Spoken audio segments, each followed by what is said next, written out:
तो कह सकते हैं कि जो स्वास्थ्य व्यवस्था है झारखंड में बिल्कुल लाचार है, ये कह सकते हैं। इसलिए कह सकते हैं कि शायद प्रत्येक दिन हम कम से कम 3 से 4-5 जो सिविल सर्जन को मुख्यमंत्री गंभीर बीमारी योजना का अनुशंसा करके भेजते हैं, और जिनमें कुछ का काम होता है, कुछ का काम रुक जाता है, और कई विधानसभाओं के हम भेजते हैं। इसलिए इस विषय से हम परिचित हैं कि स्वास्थ्य की व्यवस्था है वो लचर है।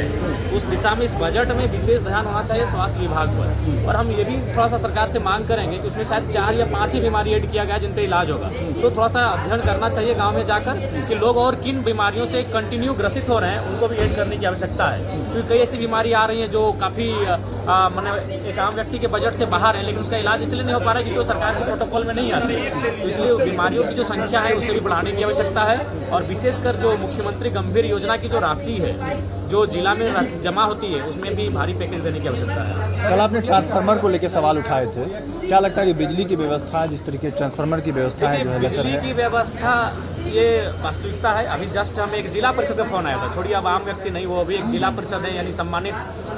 उनका कहना है कि मेरा भी 35,000 का बिल आया है पिछले 4 या 5 महीने में मीटर रीडिंग में गड़बड़ी के कारण। तो ये सत्यता है, लेकिन सरकार अपना डिफेंड करने से नहीं चलेगा, इन्हें धरात्मक जाकर काम देखना चाहिए। बिजली बिल माफ नहीं हुआ जो सरकार कहती है कि बिजली माफ नहीं। मान के चलिए 2 यूनिट जो उन्होंने कहा था 200 यूनिट, उसके बाद पहला बात मीटर रीडिंग में अगर प्रॉब्लम होगा तो फिर बहुत असुविधा हो रही है। और आप मान के चलिए, मैंने बहुत सारे पदाधिकारियों से भी कहा, जैसे जेई हो गया, बिजली विभाग के एसडीओ, हमने कहा कि आपका फाइन मारने का पैमाना क्या है। अगर आप फाइन कर रहे हैं, अगर कोई दोषी है, आपको लगता है कि अगर आप विद कनेक्शन है तो उसे कम से कम 5-7 हज़ार रुपये फाइन मारिए ताकि वो फाइन देने में उसका असमर्थ ना हो। लेकिन आप 40-50 रुपये फाइन मारेंगे तो आप फाइन मारने का आधार क्या है? तो उन्होंने मैंने उसके बाद बात करने से इनकार कर दिया कि नहीं, ये विभाग ही जानता है।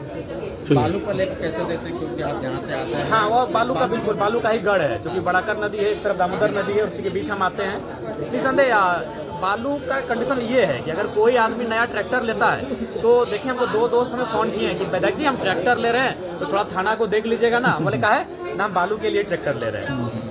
और ट्रैक्टर लेने से पहले अपनी पत्नी को भेज दें बेचारे, जैन तो विधायक जी को थोड़ा कन्विंस कर लीजिएगा, बहुत सख्त है विधायक जी, तो थोड़ा सपोर्ट कर देंगे थाना उना में। तो हम बोले देखिए, इसमें आप लोग को खुद देखना होगा, और ये सच्चाई है, अगर आप किसी थाना को मैनेज नहीं करते हैं तो अगला दिन रेड हो जाता है।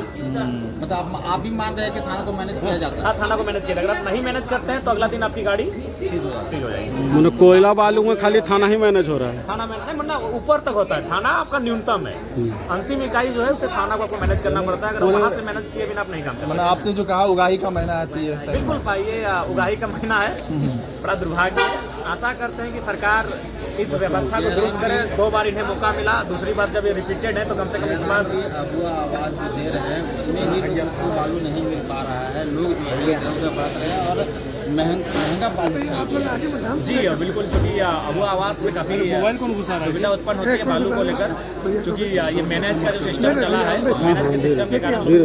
धन्यवाद।